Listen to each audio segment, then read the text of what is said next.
2019 Guruswamy Francis എന്നയാളിൽ നിന്ന് നിയമപരമായി വാങ്ങി കൈവശം വെച്ച 15.5 ഏക്കർ ഭൂമിയെ വ്യാജരേഖയുടെ അടിസ്ഥാനത്തിൽ ഭൂമാഫിയകൾ കൈക്കലാക്കാൻ ശ്രമിക്കുന്നുവെന്ന് ഗുരുസ്വാമിയുടെ കുടുംബാംഗങ്ങൾ. ഇതിനെതിരെ അനിശ്ചിതകാലം സമരം നടത്തുമെന്നും ഗുരുസ്വാമിയുടെ മകൻ ജയശീലൻ വാർത്താ സമ്മേളനത്തിൽ പറഞ്ഞു. 1959 മുതൽ 2010 വരെ ബന്ധപ്പെട്ട ഭൂനികുതികളും വൈദ്യുതി ജലബന്ധങ്ങളും വില്ലേജ് രേഖകളിൽ സ്ഥിരമായി രേഖപ്പെടുത്തിയിട്ടുള്ള ഭൂമി പിന്നീട് സഹോദരങ്ങൾ തമ്മിൽ പങ്കുവച്ച നിലയിലാണ്. 300/3 എന്ന റിസർവ് നമ്പറിൽപ്പെട്ട 4 ഏക്കർ സ്ഥലമാണ് പൊതുസ്വത്തായി കുടുംബം കൈവശം വെച്ചിരിക്കുന്നത്. 2015 പുറം വ്യക്തികൾ വ്യാജ അവകാശവാദവുമായി രംഗത്തെത്തിയതിനെ തുടർന്ന് ചിറ്റൂർ മുനിസിപ്പൽ കോടതിയിൽ OS 158/2015 നമ്പർ കേസ് ഫയൽ ചെയ്തിരുന്നു. തുടർന്ന് ഭൂനികുതി രസീതുകളിലും കേസ് സംബന്ധിച്ച രേഖകളും ഉൾപ്പെടുത്തിയിട്ടുണ്ട്. എന്നാൽ 2022 കൊഴിഞ്ഞാമ്പാറ സബ് രജിസ്ട്രാർ ഓഫീസിൽ 746/2022 നമ്പർ വ്യാജ ആധാരം തയ്യാറാക്കി ഭൂമാഫിയകൾ രജിസ്റ്റർ ചെയ്തതായി പരാതിയുണ്ട്. സബ് രജിസ്ട്രാർ അവധിയിലായിരിക്കുന്ന ദിവസം ഹെഡ് ക്ലർക്കിന്റെ സഹായത്തോടെയാണ് ഇത് നടത്തിയതെന്ന് കുടുംബം ആരോപിച്ചു. ഭൂമി പോക്കുവരവും വ്യാജരേഖകളും സംബന്ധിച്ച് വടകരപ്പതി വില്ലേജ് ഉദ്യോഗസ്ഥരായ രത്നാദേവി, നിക്സൺ ജോൺ, ശിവപ്രകാശ് എന്നിവർക്ക് മേൽ ഗുരുതരമായ ആരോപണങ്ങൾ ഉയർന്നിട്ടുണ്ട്. പരാതിയുടെ അടിസ്ഥാനത്തിൽ അന്വേഷണം നടത്തി ഭൂമി വീണ്ടും യഥാർത്ഥ ഉടമകളുടെ പേരിൽ BTR രേഖയിൽ പുനഃസ്ഥാപിച്ചുവെങ്കിലും അന്വേഷണ റിപ്പോർട്ടിൽ വ്യക്തമായ തെളിവുകൾ ഉണ്ടായിട്ടും കുറ്റക്കാരെ രക്ഷിക്കാനുള്ള നീക്കങ്ങൾ നടക്കുന്നതായി കുടുംബം ആരോപിച്ചു.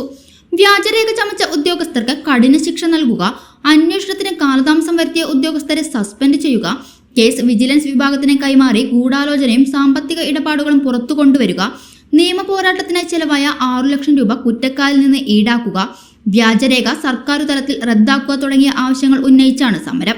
4 വർഷമായി കോടതികളിൽ പോരാടിയിട്ടും നീതി കിട്ടാത്തതിനാലാണ് സമരത്തിലേക്ക് കടക്കുന്നതെന്നും ജയശീലൻ വ്യക്തമാക്കി. വാർത്താ സമ്മേളനത്തിൽ ദീപക് ഗബ്രിയേൽ, ആസാദു മേരി, തോമസ് വില്യം എന്നിവർ പങ്കെടുത്തു. ഹാർട്ട് പേഷ്യൻ്റാണ് എൻ്റെ ഭാര്യ. ക്യാൻസർ രോഗിയാണ്.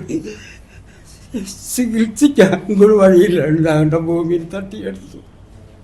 1959 തൊട്ട് ഞങ്ങളുടെ അച്ഛൻ വാങ്ങിയ ഭൂമി ഞങ്ങൾ കൈവശം വെച്ച് വരികയാണ്. 2010 ഞങ്ങൾ 8 മക്കളാണ് മൊത്തം.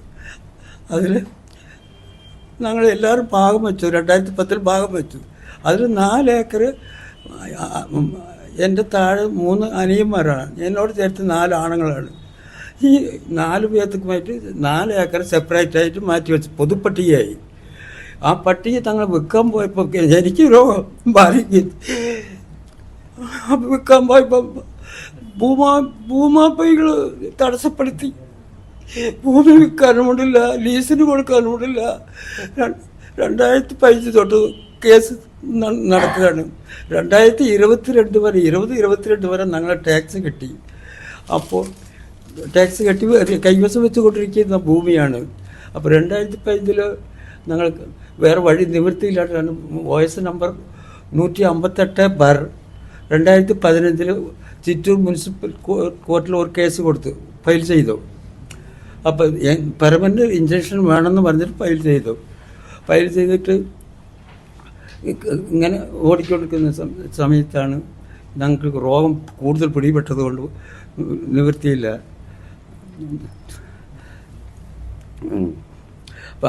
പിന്നെ ഞങ്ങൾ പരാതിപ്പെട്ടു, കലക്ടറോട് പരാതിപ്പെട്ടു, റവന്യൂ മന്ത്രിക്ക് പരാതിപ്പെട്ടു, RDOക്ക്, RDI കംപ്ലീറ്റ് ഏത് ഭാഗത്തും മുഖ്യമന്ത്രി നേരിട്ട് കണ്ട് പരാതി കൊടുത്തു.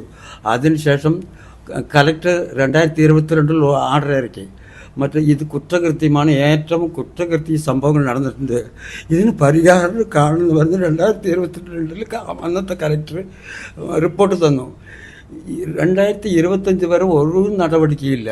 അതിനുശേഷം ഈ 2022 ശേഷം ഞങ്ങൾ കുറേ എല്ലാ ഭാഗത്തും പരാതിപ്പെടാത്ത സ്ഥലമില്ല, ഏത് വാതിലൊക്കെ മുട്ടി നടന്നില്ല. പിന്നെ ഈ ഇടയ്ക്ക് വന്ന കലക്ടർ പ്രിയങ്കാജി അവരോട് ഞങ്ങൾ കാര്യങ്ങളൊക്കെ പറഞ്ഞപ്പോൾ ഉടനെ നടപടിക്ക് ശുപാർശ ചെയ്തിട്ട് അപ്പാസ് എന്ന ഡെപ്യൂട്ടി കലക്ടറെ വിളിച്ചു വരുത്തി 3 ദിവസത്തിനുള്ളിൽ ഈ മേശപ്പുറത്ത് ഈ റിപ്പോർട്ട് വന്നിരിക്കണം എന്ന് പറഞ്ഞിട്ട് ഒക്കെ കൃത്രിമത്വ നടപടിക്കെടുക്കുകയും ശുപാർശ ചെയ്തു. പക്ഷേ അതിനുശേഷം ഒരു നടപടിക്കില്ല. ഞങ്ങൾക്ക് ചികിത്സിക്കാൻ ഒരു നിവൃത്തിയില്ല. 66 കൊല്ലമായി ഞങ്ങളുടെ കൈവശം വന്നിട്ട് വില്ലേജായാലോ തഹസിൽദാരോ വേറെ ലാൻഡ് ബോർഡ് എവിടെയും അവർക്ക് ഒന്നുമില്ല, ഒരു രേഖയില്ല. ഞങ്ങൾ പാവപ്പെട്ട ഇങ്ങനെ ബുദ്ധിമുട്ടിപ്പെടുകയാണ്. ഞങ്ങൾ എത്ര കാലം ഇരിക്കുന്നു ദൈവത്തിനുണ്ടായിരിക്കും. ഇതിനൊരു പരിഹാരം കാണണം സാറേ. നിങ്ങളെല്ലാവരും ചെയ്തതുകൊണ്ടുണ്ടായിക്കോട്ടെ. ഇനി നിറയെ കാര്യങ്ങൾ എനിക്ക് പറയാൻ ഓർമ്മ വരില്ല. സൗജന്യ വൈഫൈ കണക്ഷൻ അങ്ങനെ വരാൻ വഴിയില്ലല്ലോ. ഫ്രീ മോഡം ഇൻസ്റ്റലേഷൻ ചുമ്മാ. സത്യാടോ, എന്റെ വീട്ടിൽ ഈ കണക്ഷനാ. തന്നെയും വിശ്വാസമില്ല. അല്ല കേരള വിഷൻ. കേരള വിഷനിലേക്ക് സ്വാഗതം. ഇപ്പോൾ വൈഫൈ കണക്ഷൻ എടുക്കാം ഫ്രീ ആയി.